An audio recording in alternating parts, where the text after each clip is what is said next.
Good day mga pads, welcome to Brascarty High TV. At ayan, nakikita nyo si Mang Ben, nagtataba siya ng kahoy ng mahogany. Kasi meron tayong gagawin ngayon na isang bagay.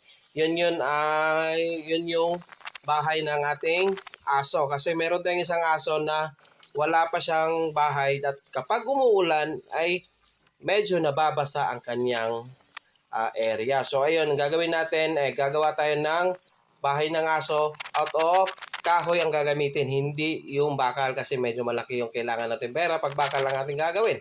So for the meantime, ito muna ang kahoy. Ginamit ko muna yung mga stock kong mga mahogany at yun yung ating i-build para maging temporary na titirhan ng ating aso kasi kailangan nila ng matutulugan at masisilungan kapag umuulan. Siyempre, alaga natin yan. Yun yung nakita nyo sa video, siya yung gagawa natin ng bahay para sa